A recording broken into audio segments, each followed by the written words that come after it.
সবাইকে শুভ নববর্ষ। তো এখন বাজে রাত্রি প্রায় 11টা মতো। তো আজকে আমি তোমাদের সঙ্গে শেয়ার করব আজকে সারাটা দিন আমি কি করলাম, কিভাবে কাটালাম, কোথায় কোথায় গেলাম। তো তোমরা অবশ্যই কিন্তু আমার সঙ্গে ভিডিওটা দেখতে থাকো, আর কেমন লাগলে অবশ্যই কিন্তু জানাবে। তো তোমাদের সঙ্গে শেয়ার করতে করতে আমিও একবার আজকে পুরো দিনটা দেখে নিই। তো চলো সঙ্গে থাকো আর ভিডিওটা দেখতে থাকো। তো নববর্ষের দিন বম্মার ঘরে আমাদের ওপরে খাওয়া দাওয়ার সমস্ত আয়োজন ছিল। তো সেখানে আমাদের আইটেম ছিল চিকেন কষা আর চিকেন বিরিয়ানি। তো চিকেন কষার জন্য মাংসটাকে ম্যারিনেট করে আমি কষা হতে বসিয়ে দিলাম, আর এদিকে ভাত বসিয়ে দিলাম বিরিয়ানির জন্য। তারপর আমি একটু রেস্ট করে নিচ্ছিলাম, আর দিদিভাই এখানে স্যালাড কেটে নিচ্ছিল। তো দেখো এই গল্প করতে করতে কিন্তু আমাদের চিকেনটা মোটামুটি তৈরিও হয়ে গেল। তো এরপর আমি বসিয়ে দিলাম বিরিয়ানির জন্য আলু সেদ্ধ হতে আর চিকেনটাকে সেদ্ধ হতে। তো বিরিয়ানিটা আমি কোন প্রসেসে করি একবার তোমাদের সাথে পুরো ভিডিওটা শেয়ার করব।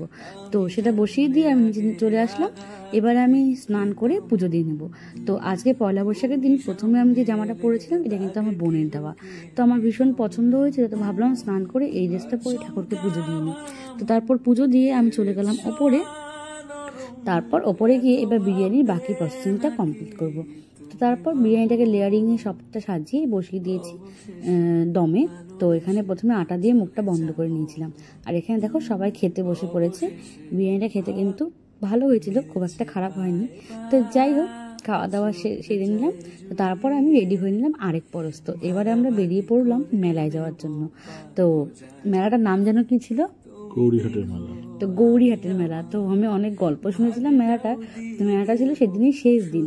তো সেই মেলাতে যাওয়ার জন্য আমরা বেরিয়ে পড়েছি। অনেকটা হাওয়া দিচ্ছিল, তখনও বুঝতে পারিনি যে বৃষ্টি বা ঝড় আসতে চলেছে। তো আমরা মোটামুটি গৌরীহাটের মেলায় পৌঁছে গেলাম। আমাদের বাড়ি থেকে বেরোনোর পর প্রায় 15 মিনিট মতো সময় লেগেছিল। তারপর মেলায় পৌঁছে মেলাটা একটু ভালো করে ঘুরে নিলাম। তো অনেকদিন পর আমি এরকম কোনো মেলাতে আসলাম, বেশ ভালো লাগছিল। আর একটা কেমন যেন মজা হচ্ছিল, সবাই কেমন নাচ করছিল, সেটা আমি তোমার জন্য একটু ক্লিপ শেয়ার করেছি। ওখানে কি লটারির মতো একটা সিস্টেম ছিল, টিকিট কেটে, আর সেখানে সবাই কি যেন একটা চাকা ঘোরাচ্ছিল, আর সেখানে নাচও হচ্ছিল। আর এখানে দেখো কাঠের এই ট্রাকগুলো অনেকদিন পরে দেখলাম, আগে এগুলো আমাদের ওখানে চড়কের মেলায় দেখা যেত। ফুচকার জন্য একটা আমি গাড়ি নিয়ে নিলাম, আর তারপর চলে গেলাম সেখানে তোমাদের সাথে দেখানোর জন্য একটু ভিডিও ক্লিপ করে নিলাম। দেখো এখানে কেমন একটা নাচ হচ্ছিল, বেশ মজাদার কিন্তু ব্যাপারটা।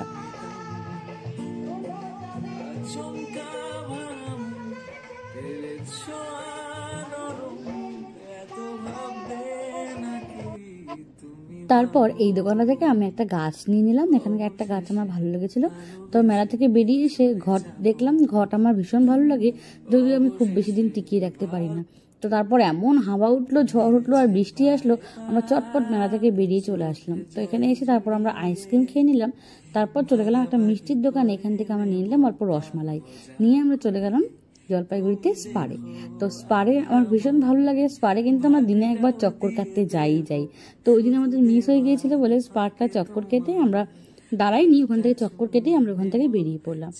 তো তারপর সেখান থেকে বেরিয়ে আমরা একটা করলা নদীর উপর ব্রিজ আছে, সেই ব্রিজে কিছুক্ষণ দাঁড়ালাম। এত দারুণ সুন্দর এই পাশটায় হাওয়া দিচ্ছিল। এসে দেখি এখানে কিন্তু সেরকম কোনো বৃষ্টি হয়নি, কিন্তু গৌরীহাটে মেলা যেখানে হয়েছিল না, সেখানে কিন্তু বৃষ্টি হচ্ছিল অনেক জোরে জোরে। আর এখানে কিন্তু একদম বৃষ্টি হয়নি, সুন্দর একটা হাওয়া দিচ্ছিল। তো তারপর এই ব্রিজের উপরে কিছুক্ষণ দাঁড়ালাম, দাঁড়িয়ে কয়েকটা ফটো তুলে নিলাম। তোমাদের সঙ্গে কিন্তু আমি তার মধ্যে কয়েকটা ফটো শেয়ারও করেছি। তো তোমরা জানিও ফটোগুলো দেখতে তোমাদের কেমন লাগছে। ও হ্যাঁ, তারপর এখান থেকে বেরিয়ে চলে গেলাম এবার রাঙার বাড়ি। রাঙার বাড়িতে খুব বেশিক্ষণ সময় বসতে পারিনি। আমাদের এই সবটা করতে মোটামুটি 9টা থেকে 9:30 মতো বেজে গিয়েছিল। বাড়িতেও তো ফিরতে হতো, তো ওখানে আধা ঘন্টা মতো বসলাম, সবাই মিলে একটু গল্প করে নিলাম। তো তারপর আমার কিন্তু গল্প করতে ভীষণ ভালো লাগে। তো তাই হোক, তারপর সেখান থেকে চলে আসলাম বাড়িতে। তোমরা কিন্তু অবশ্যই জানিও তোমাদের এই ভিডিওটা কেমন লাগলো, আর তোমরা কিন্তু একদম সাবস্ক্রাইব করতে ভুলো না আমার চ্যানেলটা। টাটা।